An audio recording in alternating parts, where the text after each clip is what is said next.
All right, folks.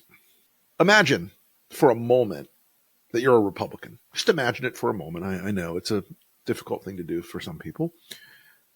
And imagine you grew up, maybe you're my age, maybe you're 60, 61. You grew up during the Cold War, and you knew the whole time, you understood in your deepest gut that there was a reason the Russians called us the main enemy. There was a reason that we were always the target of the Russians. We were the main enemy. We were the country that represented everything they were not. That we were the country with the rule of law.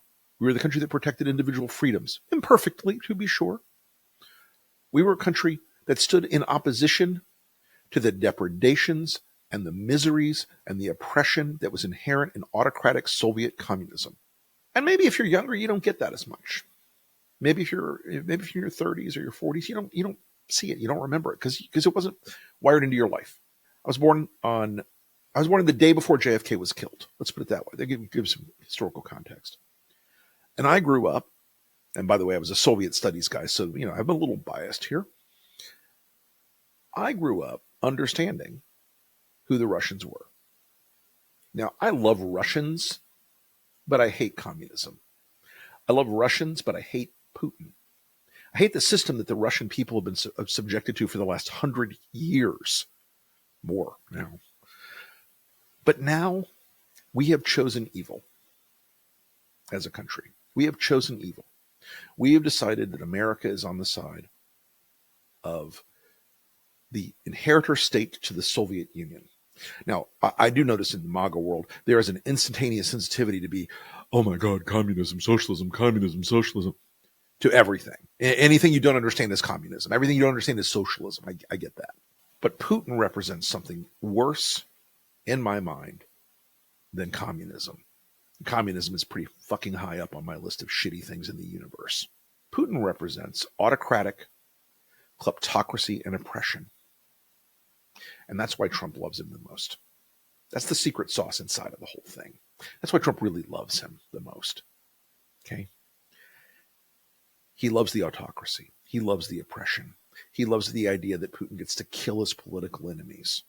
He loves the idea that there's no newspaper or TV outlet or social media outlet in Russia that isn't controlled by the Russian government. I won a legal case in the last year and a half, in part based on the fact that RT is, in fact, an arm of the Russian government. None of this makes any sense to people who understood what communism and oppression was under the Soviet Union. None of this makes any sense to people who understood that autocracies and dictators and autocrats are the enemies of freedom everywhere. That the idea of an all-powerful central executive is an enemy of the American values that every one of us grew up with, in my generation at least. Call me tail end of the baby boomers, call me the beginning of Gen X, whatever you want to do. But there are people in this country who know and are now playing a game, pretending that Donald Trump is some sort of tactical or strategic or diplomatic genius because he pissed on Zelensky in the Oval Office and he's beating his chest and he loves Putin and he's going to reset the game and he's going to make the world a tripartite world where China gets Asia and Russia gets Europe and we get the rest. It's more pathetic than that. It's much more pathetic and weak-dicked than that. He's been manipulated. He's been conned. He's been played. He thinks he's this major player. He thinks he's this sort of like super negotiator. He never has been. I'll tell you a quick story. Years ago, way before I was an anti-Trump guy, by the way, way before, Trump's doing some real estate deal down in South Florida. I'm not going to go too far into the weeds here, but one of the guys that's in this deal is a client of mine.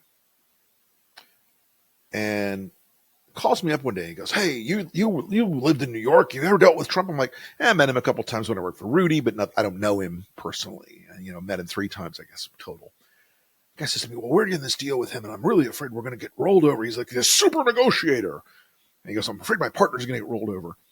I was like, back then, Rudy basically used to not like the guy. He just said, give him a couple parking passes every year. At the time, Rudy was like, I deal with the real real estate developers in New York, of which Trump was like number 60 on a list of those people. Anyway, these guys go into this deal and they're thinking, oh, the magic mojo of Trump, art of the deal. They named a huge number and he goes, okay, and walks out of the room. He's not a good negotiator. He never has been a good negotiator. He's a fucking idiot. And he got rolled by Putin. Now, does he like the things Putin represents? Absolutely. Does he want to emulate Putin? Absolutely. But Putin, for all his evil, is brilliant. And he is having the moment of all moments. We're going to look back in history and we're going to look at this period where World War III started. My theory is starting to really come together. And we're going to say to ourselves, oh my fucking God. He was on his last legs. He destroyed Russia's economy. He destroyed Russia's military. He burned Russia in the eyes of the world.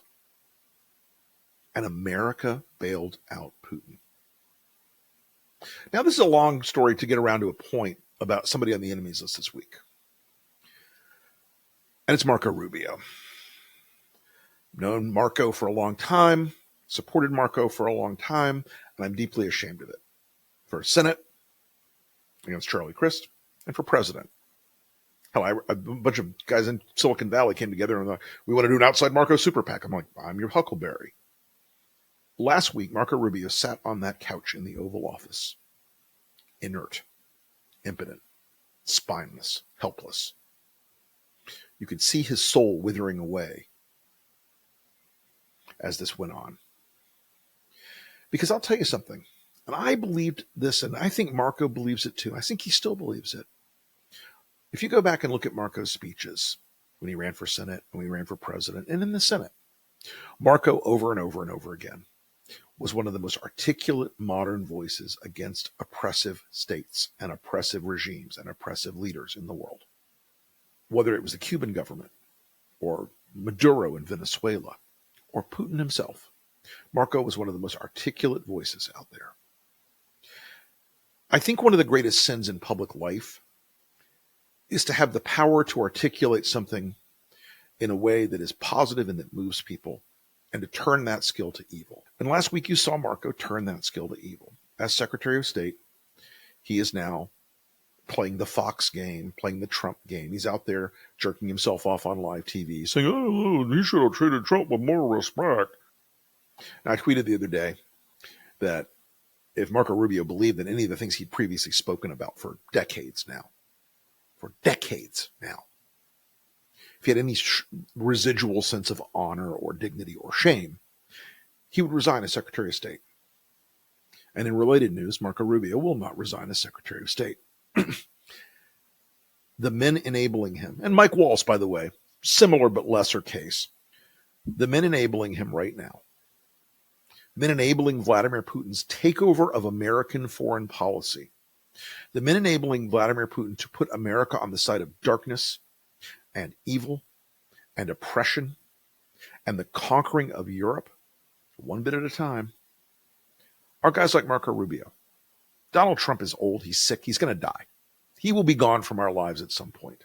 But the people who empowered him, and the people who enabled him, and the people who, like Marco, and like Mike Waltz, and like Lindsey Graham, they will be on the enemies list, not just for me, but I think for humanity for a very long time.